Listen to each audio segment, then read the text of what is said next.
On behalf of the North Carolina Ginseng Association, I just want to thank everyone again for being here today. Yeah, I like that enthusiasm.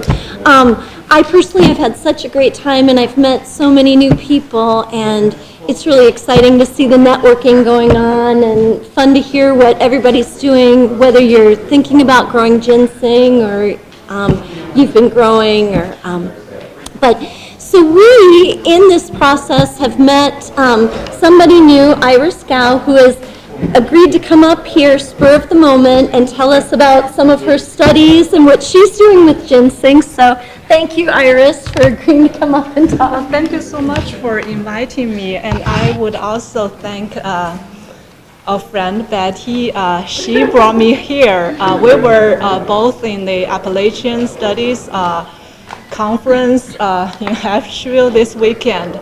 And she told me there's some fascinating event going on here, so we just came here. And it's so nice to know you all and exchange ideas, get to know what you are doing. And I would also be happy to introduce you what's going on in Tennessee. I'm from Murfreesboro, Tennessee.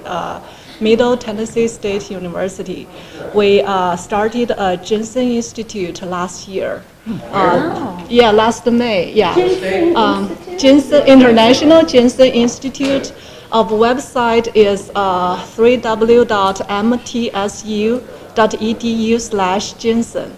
So if you are interested, feel free to check our website.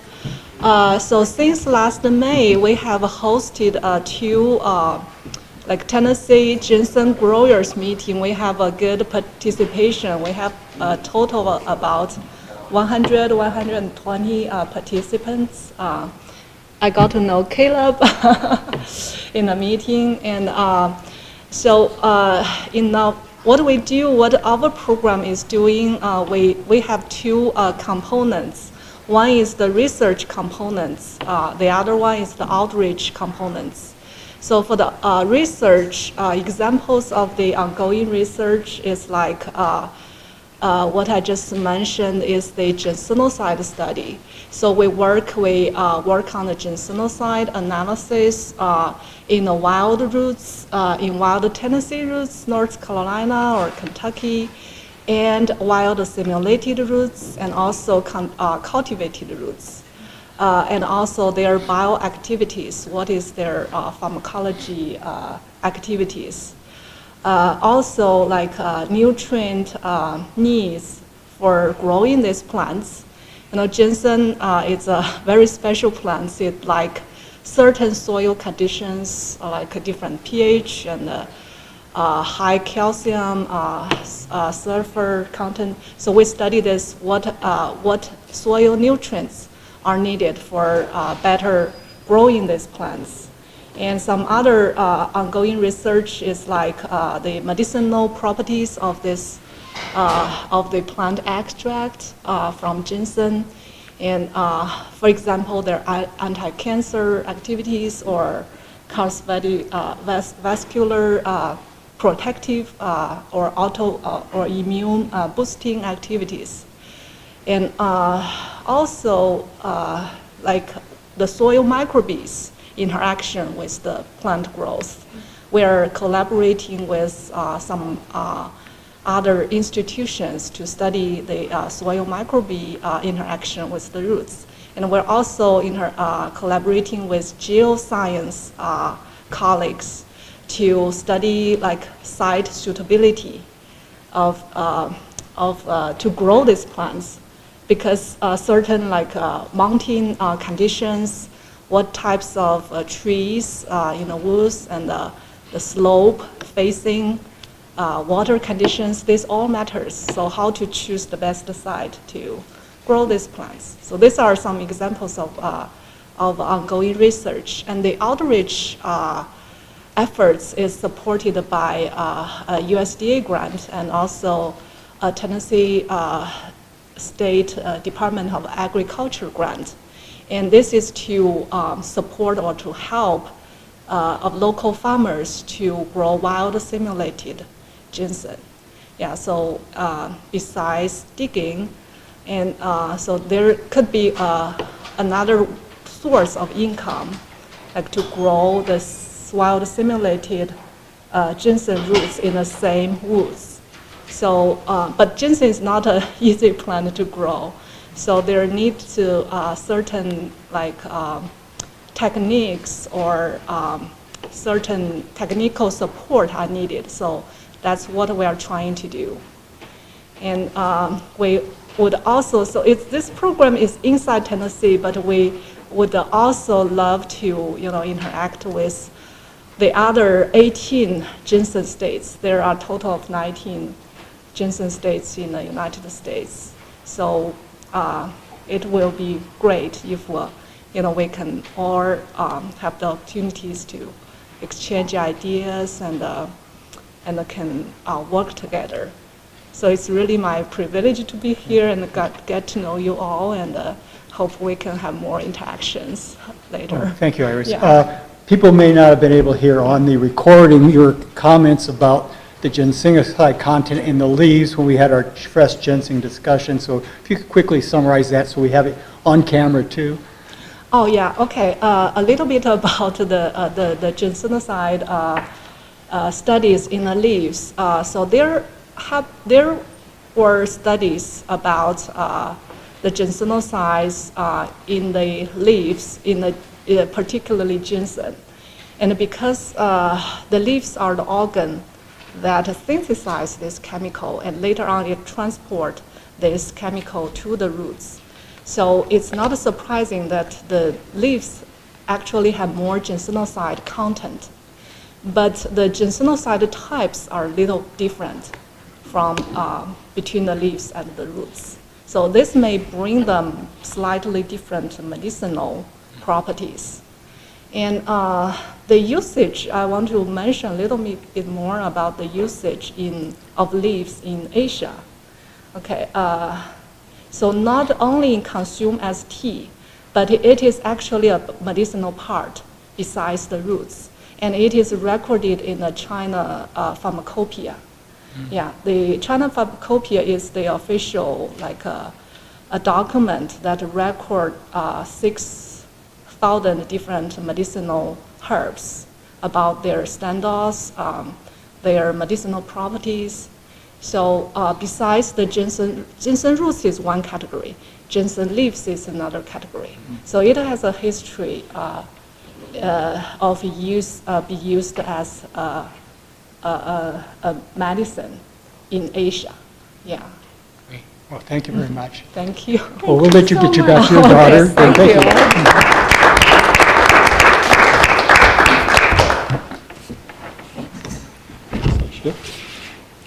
Well, you heard a little bit from Sean Swartz here with the Forestry Department at Warren Russell College a little earlier. We want to talk about our impressions of why we're growing ginseng, how we're growing ginseng, our experiences with it. And Jessica and I have been growing some ginseng personally for a couple of years, but I think Sean and his department have had a lot more time. So we want to allow him to talk a little bit about some of their experiences, some findings, some suggestions for those of you who have either been growing for a long time and some of you are just getting into it. We want to give you some information.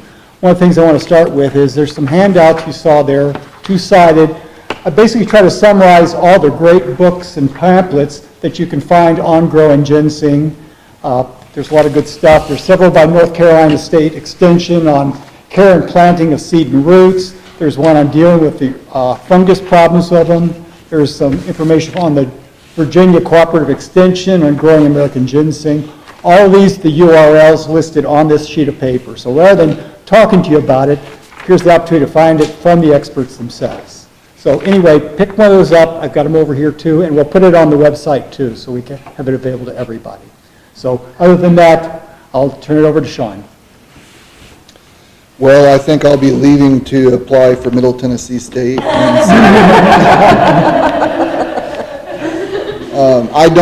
I actually don't have years of experience with ginseng. We have a few years experience with ginseng, and I can tell you what we do know and what we have done so far. there was a professor here, I think they were actually in sociology and Appalachian studies, who planted a decent amount of ginseng on the forest, and that we may have some wild ginseng here. I doubt it. I think most of the wild ginseng here was probably planted by Dr. Moser a number of years ago, and there was another student initiative planting done in 2002 that's now yielding some older plants. The rest of everything we have is fairly young.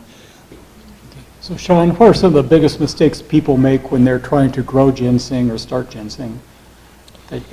What selections have you had? I don't know. I mean, again, we're pretty new into it, but I would say maybe a mistake people can make is underestimating the site prep if you're planting it in a native hardwood environment.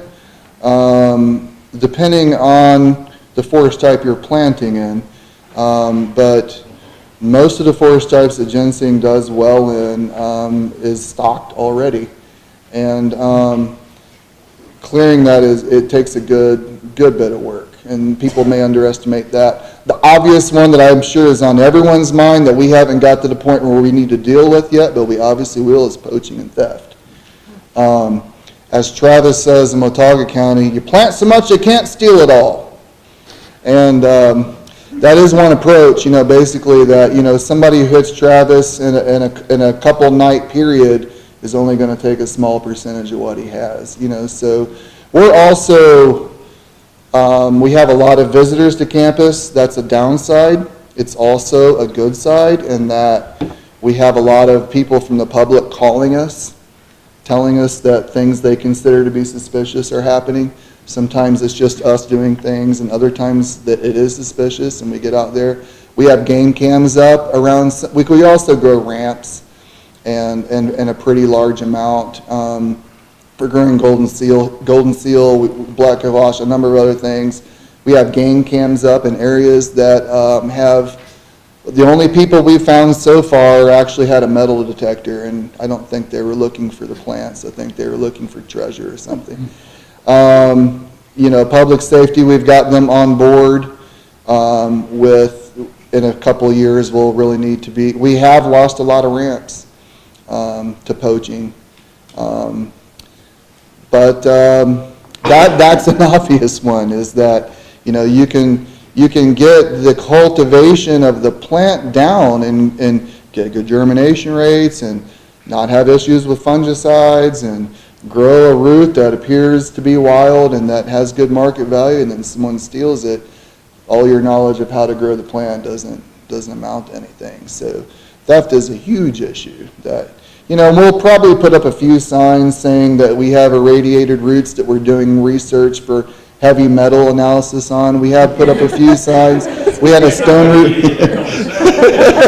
We had a stone root planting that said danger. Toxic roots, heavy metal accumulation study, things like that. You can buy when you buy your cameras, you can buy mock cameras that look the same as the other cameras you put up, so that you can put out a lot of cameras and only have to pay for the true value of a couple cameras, the rest being dummies, things like that. So I guess that's it, the front end and the back end, and making sure that you fully understand what you're doing when you're going into the site prep of the plant. You've got the seed. I mean, we've even done that, just getting busy with things. We buy seed, and we know where it's going, and we know what it's going to take, but things get up on us, and all of a sudden, the season's getting late, we got to get it in the ground, and we're like rushing to get through all this site prep. It's a big deal. Theft would be an issue. Turkeys, I've heard, can really be a big issue on your seed when you put your seed out. Yeah. We haven't had issues with turkey yet, but we easily could. Did you use Travis's method to plant? We did not. No. Well, which method? He now is laying out this biodegradable. It would divert turkeys. That's what He showed me this biodegradable mat that people use for soil erosion control. that after he seeds, he lays it out and the turkeys can't scratch through it. They don't like to walk. Yeah, yep, not good on their feet. Going back and looking at the plantings we've done, we haven't seen any sign of turkey, but we have turkey, we have a good amount, so that could potentially be an issue for us. Other than that, pests aren't an issue. Fungicides are gonna be a big issue if you don't keep your density low. We're seeding at a rate by which we should not have fungicide issues because we're at a low enough density that we shouldn't get leaf splash for alternaria. But if you plant at a higher density, fungicides are going to be a big concern for you. We have time for maybe one more question? Okay, sorry. Did you have a Yeah. question? Caleb, okay. I just got a comment for growers down the road. Well, way down the road, I can't turn back in the ginseng industry. When you're looking at the person's method, Scott's a great guy. I bought seed from him. I've done business with him. The monoculture ginseng looks great green, but when it dries out, it looks like crap. So think about this for your potential investment. You're going to sell me some green, I'm going to pay you top dollar for it when it dries. If I have to dry it, which I probably won't, but whoever does dry it's going to want their money back. Why? Okay, so we had a comment about monoculture or ginseng and how green looks great. They'll look at the roots generally straighten out more, but even if they don't, they'll have the same texture and the line spacing, the stress rings. They seem to open up when they dry, and it doesn't give the root the wild texture that brings the higher price. So the comment was that when you have a monoculture, it looks great when you have the green leaves, but the roots themselves look quite a bit different, especially when they start drying, that they change. And it's pretty obvious to anybody looking at it. But the green root looks normal. Right, but it's the dried root that's giving the problem. Okay. So the take-home message is sell green. And I'll make this really short because we are running over. One thing I did forget to mention earlier, so all of our items for auction over there, you can just use your name. I know the forms say bidding numbers, but we do have 4 ounces of stratified seed available from Robert. And I've used all his seed for my own ginseng growing, and I've had really good success with it. So I'll just give you really quickly my background. I'm certainly not an expert, but I'm sort of not the norm for the growers that I know. And my point of speaking today is kind of like if I can grow ginseng, anybody can. So I don't live in the mountains. I live in the Piedmont, in the Hickory area. And I started out, I make salves and lotions, and I started distilling essential oils and hydrosols. And it became important to me to, I wanted to grow my medicinal herbs for distillation and for use in medicine. And my frustration is, well, I live in a residential area, and I have 1 1/4 acres of land, so not a large amount, and most of it's forested. And I'm embarrassed to say that at one point in time I didn't appreciate that. I loved the forest, but I was frustrated that I didn't have sun to grow my herbs, to make my medicine. So I started researching herbs that I could grow in the shade, and I was focusing on things like ginger and wintergreen. And the one issue I had was my land was blanketed in English ivy. And we have plenty of copperheads around too, and I'm terrified of snakes, so I'd never really spent much time out there. But I knew what ginseng was, started reading about it, got some snake boots, and went out there and realized that I had this treasure. I had beautiful trillium and jack in the pulpit and wild yam, and how it survived this English ivy, I have no idea, but it was peeking up. And so I got really excited and looked, figured that I could grow ginseng because I had these companion plants. So I called Robert because he had roots for sale, and started pulling that ivy out by hand, and that's been a process. And I'm a little nervous because Sean said the biggest mistake you can make is not prepping your land. The only prep I've done really is pulling out the ivy. So I'm in my third season, and I hope to expand every year, but I'll tell you, my ginseng is doing really well. I don't have, scientific data or studies. It's kind of mostly what I see. I tried planting live plants, and the first year live plants didn't make it. My soil has a very high clay content, and I think coming from the mountains, that was just too much of a shock. The 3- and 4-year-old live plants did well. 3-year-old rootlets have done great. And the other thing is, at first I so carefully planted my seeds by hand, spacing them. I was measuring, and they did okay, but I got lazy eventually and started scattering them in the leaves, and those are the ones that have the best germination.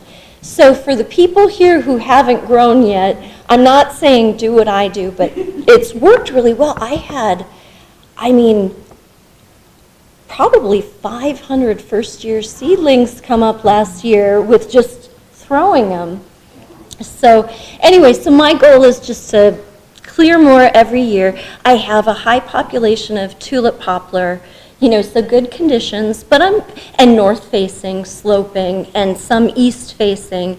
So, but as far as the NCGA, anyone here who's not experienced or has questions, we're available anytime. You can send an email. If I can't figure out the answer, I'll ask RJ, Robert, get you in touch with someone who can, and so we're here to support you, to help you find seed or roots or whatever we can do. So anyways, that's about all I have to say. So, thank you. Well, I'll kind of wrap it up, first of all, going back to this sheet. I'm trying to capture as much information as I can on good reference materials, because you hear a lot from different people, anecdotal information, and here's a lot of experts who put it together. There's some YouTubes on here, some great entertainment, and some other books. I know Robert Idis, our president, has put together a couple books on growing ginseng and growing golden seal. Golden seal is a great plant to have planted with your ginseng to deal with the fungal problems. Fungal is a big problem. And he sells those for $5 each. He has some here. He can also buy them online. But I say, a lot of us have just learned from reading about it. But I just want to quickly cover a couple points that have probably been covered. A lot of it's already in here, but you hear a lot of information about ginseng. It's a long-lived plant. It's a woodland plant. It's a deciduous plant, which means it loses its leaves in the fall and winter.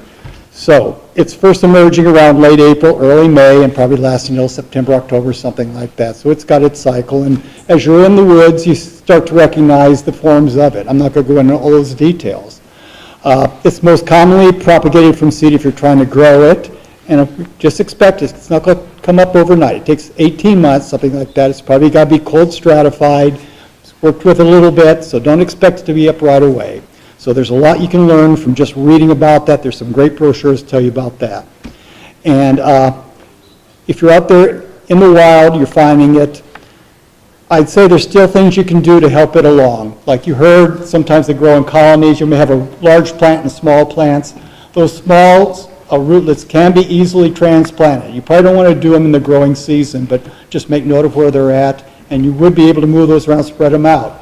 Because you don't want the leaves touching, and you don't want the leaves of the ginseng touching other plants. That's some of the biggest problems. So even if it's a wild plant, you still may want to do a little maintenance, a little weeding, pull out those exotics and other plants that are maybe touching it, clean it up a little bit so you can really promote the health of that ginseng, because fungus is a problem, and we really don't want to be putting fungicides on our plants, do we?